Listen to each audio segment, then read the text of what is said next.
बातें मत दिलाओ। तुम्हारे यहाँ हम एक ऐसी मामले में उलझे हुए हैं, एक नाकर्दा गुनाह की सजा में पा रहा हूँ। हर 10-15 दिन के बाद मैं आपकी कोर्ट के कचहरियों के चक्कर लगा रहा हूँ। मुझे उसी रंजिश की सजा मिली है, वरना तुम चाहते तो 2 दिन के अंदर ये मामले हल कर सकते थे।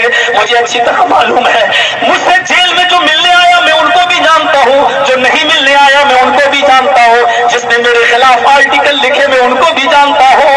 मुझे अच्छी तरीके से मालूम है, मेरी बीवी मुझसे मिलने आती थी, मेरी माँ मुझसे मिलने आती थी। पठानी टोले के लोगों तुम यहाँ मौजूद होगे, मैं सबको बुरा नहीं कहता हूँ। पठानी टोले के एक आदमी का तार भी इस रंजिश और साजिश में शामिल है। उसने भी हमको जेल तक पहुंचाने की कोशिश की है, आप समझ गए होंगे। इतना याद रखना, मैं 4 महीने जेल के अंदर जिस पोजीशन में रहा और मेरी माँ तहज्जुद पढ़ कर मुसल्ले पर रोती रही, मेरी माँ की आंखों से गिरने वाला एक एक आंसू तुमसे इंतकाम लेगा, एक एक आंसू तुम्हारे ऊपर कहर बनकर टूटेगा।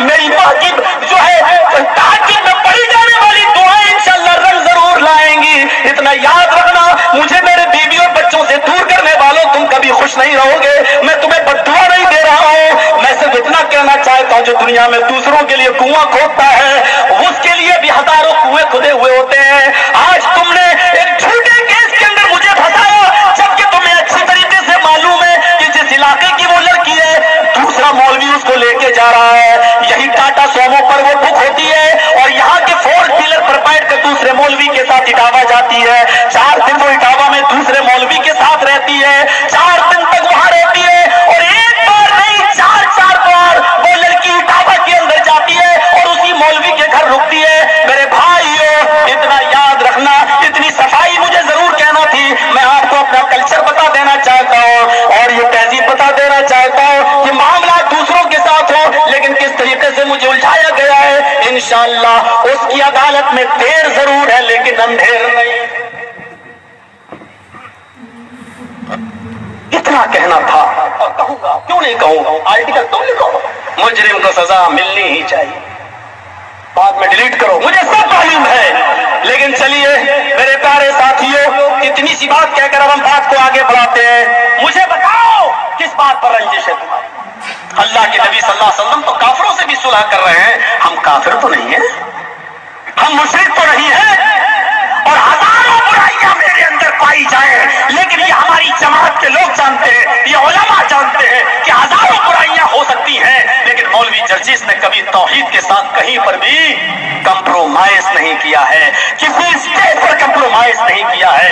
तौहीद के साथ मैंने कभी कोई समझौता नहीं किया है, स्टेज कोई भी रहा हो, लेकिन कभी भी मैंने अपने मकतबे फिक्र और अपने मसलक के ऊपर आंच नहीं आने दी है।